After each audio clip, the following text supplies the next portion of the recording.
आज हम gravitation chapter को डील करेंगे कि ग्रेविटेशन क्या है, इसका क्या फंक्शन है और कैसे ये प्लेनेट के बीच में फंक्शन करता है। तो ग्रेविटेशन का मतलब होता है कि किसी भी वस्तु को अर्थ अपने सेंटर की ओर खींचती है, तो जो उसका घिसने का ताकत होता है, सामर्थ्य होता है, वो ग्रेविटेशनल फोर्स के कारण होता है। उसको गुरुत्वाकर्षण बल भी। वही ग्रेविटेशनल जो प्रॉपर्टी हुआ, इसके कारण हर वस्तु को अर्थ अपने सेंटर की ओर खींचता है। तो उस पर जो है जो ग्रेविटेशनल फोर्स है वो काम करता है। तो पूरे प्लेनेट में, पूरे मतलब गैलेक्सी में जो हमारा मूवमेंट है पूरे स्टार का, प्लेनेट का, तो किस ढंग से होता है, किस मॉडल में, जिसके कारण ग्रेविटेशनल पुल के कारण एक दूसरे को बैलेंस किए हुए, मतलब गिरता नहीं, अस्थिर मतलब मोशन में है, लेकिन अपने वो सर्किल में या अपने वो मतलब कि पास में। तो दूसरा का मॉडल दिया गया है, जिसमें कि पहला मॉडल है जियोसेंट्रिक मॉडल और हेलियोसेंट्रिक मॉडल। साइंटिस्टों ने दूसरा का मॉडल को डिस्कवरी किया, जिसमें पहला था जियोसेंट्रिक मॉडल। ये पिटोलमी ने प्रपोज किया था इस 2000 साल पहले। उसने कहा था कि जो है पूरा दुनिया में, गैलेक्सी में जो प्लेनेट है वो एक सर्किल में घूमता है, इसलिए उसका सर्किल में घूमता है और उसका सेंटर में क्या है, वो सभी जो घूमता है वो अर्थ के चारों ओर घूमता है। Geocentric model means all planet move around the centre of earth, that is geocentric model. लेकिन दूसरे साइंटिस्टों ने बोला, आर्यभट्ट वगैरह ने या कोपरनिकस ने या टाइको ब्राहे ने, कि वो जो है अर्थ के चारों ओर नहीं घूमता है, बल्कि अर्थ के अलावा, अर्थ के चारों ओर न घूमते वो सन के चारों ओर घूमता है। इसलिए उसका नाम दिया गया heliocentric model, in which all planet move around the sun, that is called heliocentric model. तो पहला जो मॉडल दिया गया था उसमें कहा गया था कि वो एक सर्किल में घूमता है। दूसरा में कहा गया कि सर्किल में नहीं रहता, बल्कि इलिप्टिकल मॉडल होता है, और सर्किल उसका एक स्पेशल रूप होता है। क्या होता है? एक स्पेशल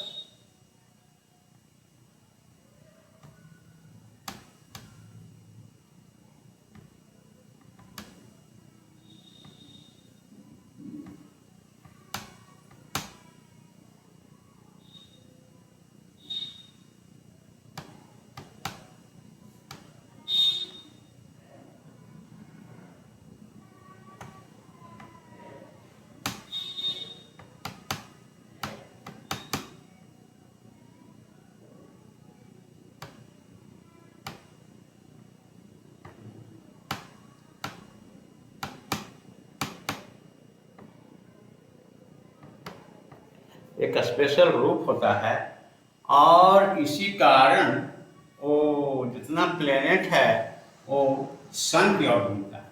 इसी कारण उसको हम बोलते हैं हेलियोसेंट्रिक मॉडल। इस ढंग से हमारे पास दूसरा का मॉडल आता है जो अर्थ के चारों ओर घूमता है, उसको हम कहते हैं जियोसेंट्रिक मॉडल।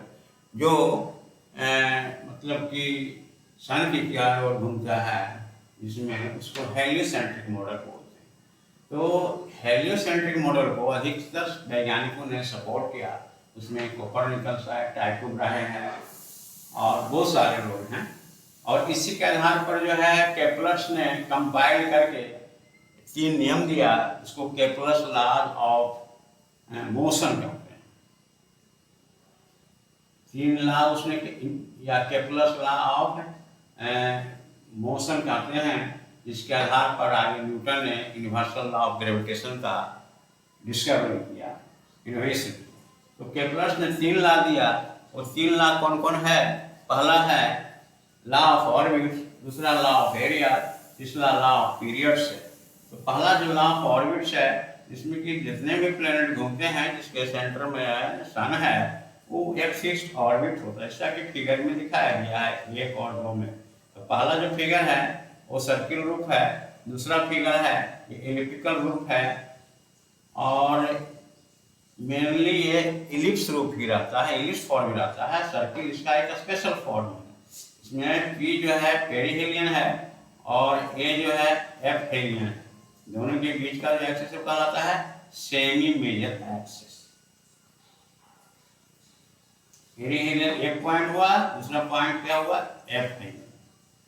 इस ढंग से हम देखते हैं कि जो पीओ बराबर ओए है, पीओ बराबर ओए सेमी मेजर एक्सिस हुआ, और ये बीच में सन है, सारे स्टार घूम रहे हैं, जैसा कि यहाँ पर भी टिस्ट पॉइंट से दिखाया गया है।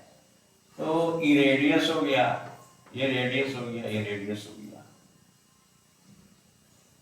इस ढंग से ये हमारा जो एक मॉडल है कि उसमें ऑर्बिट फिक्स रहता है, लेकिन major axis semi major axis हो गया और ये हो गया सेमी माइनर एक्सिस, ये भटकल वाला।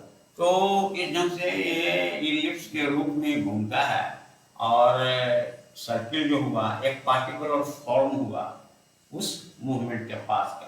दूसरा है लॉ ऑफ एरियाज है, जैसा देखा गया है, इस पॉइंट से इधर एरिया कम है, इधर एरिया ज़्यादा है।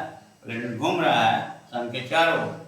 इसमें है कि planets appear to move slower when they are farther. जब ये दूर होते हैं तो लगता है कि स्लोअर घूम रहा है, और जब नजदीक होता है तो लगता है कि वो फास्टर घूम रहा है। इसलिए नजदीक का एरिया दिखाया गया है, दूर का एरिया दिखाया गया है। दूरी कितना है? तीसरा है law of periods.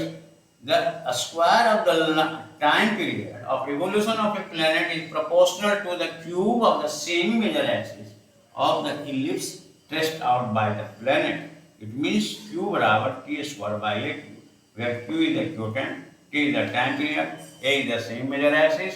Thus, a q बराबर t square by a cube in the form in units of 10 to the power minus 34 and year square metre minus cube, metre minus की दूरी माइनस क्यूब और year square हो गया। ये जो ratio है Newton ratio, ये हर प्लेनेट के लिए कांस्टेंट रहता है, हल्का फुल्का वेरिएशन होता है। किसी भी प्लेनेट के लिए निकालेंगे ये जो रेशियो है वो हमेशा किसी भी दूरी पर कांस्टेंट रहेगा।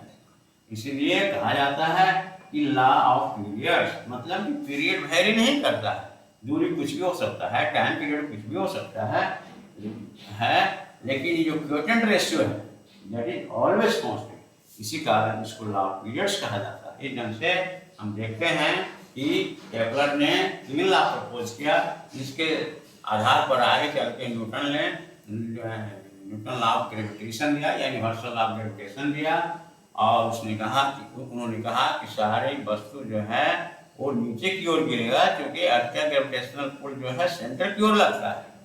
और पहला नियम केपलर ने दिया लॉ ऑफ ऑर्बिट, दूसरा लॉ ऑफ एरिया, तीसरा लॉ ऑफ पीरियड्स।